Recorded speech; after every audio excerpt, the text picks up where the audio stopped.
Hey everyone, welcome to another edition of So That Happened, live from Las Vegas. The WSOP is just starting up and a lot of poker players are very excited because the Golden Knights are in the Stanley Cup Finals. So my favorite tweet of the week and the first tweet up is from the GOAT, the one and only Erik Seidel, who tweeted, "Got offered Golden Knights tickets on the glass, but I'd have to dress as Elvis. I love this town." Lots of likes and retweets. And when I first saw this, I thought, wait, does he love this town because it's such a ridiculous offer he wouldn't do it? Because most people I know would definitely dress up as Elvis for tickets on the glass at a Stanley Cup Finals game. Well, Seidel did not disappoint. And as you can see here, he did dress up as Elvis for those sick tickets. Well played. And this week, there was no way to avoid all of the updates from the Super High Roller Bowl 300K buy-in from the Aria. Onkush tweeted, "PokerGo coverage for hashtag SHRB has been amazing, and at Nick Schulman commentary is top-notch. Lots of love for Nick Schulman all over Twitter. Him and Ali Najad did a great job. And one of the outcomes of that Super High Roller Bowl is that Daniel Negreanu took home second place, and he let us in on how much he tipped the dealers. He tweeted out, "It used to be customary to tip 2 to 3% to dealers, but I think edges and high rollers have gotten so small and prizes are so massive that it's decreased. I've never shared what I tipped before, but I'm fine sharing that I left $20,000 for the dealers." Now, I think that's a lot of money, but then again, also 300K buy-in is a lot of money for me. So a lot of mixed reviews on Twitter. A lot of people think that he tipped a great amount. A lot of people think he didn't tip enough.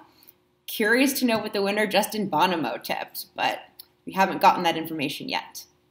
And I gotta include my favorite Joey Ingram tweet from this week, including Gus Hansen, a video of Gus Hansen. Actually, you can check out Joe's Twitter to see the full video. "Some poker players prepare for the World Series of Poker by watching training videos, studying with solvers, running sims, drinking water, eating well, and meditation. Gus Hansen prepares to play the highest stakes in Bobby's room like this. When out of line meets GTO. Basically, page out of my book, drinking some vodka, and then getting a nice little lap dance from a hot blonde girl. So Gus Hansen living his best life." Lance Bradley with a great tweet this week. Just a bunch of eyeballs. Those eyeballs are referencing Doug Polk's old tweet, which stated, "I'm all for some good fun and games, but buying a billboard to taunt someone seems a bit below the belt."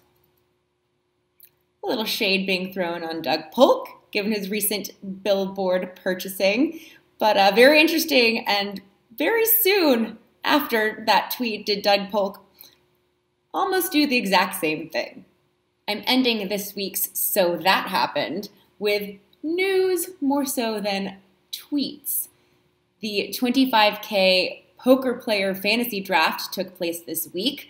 As always, it was organized by Daniel Negreanu. 16 teams paid $25,000 to enter, and each team drafted poker players, and they receive points depending on how well those poker players do in events throughout the World Series of Poker.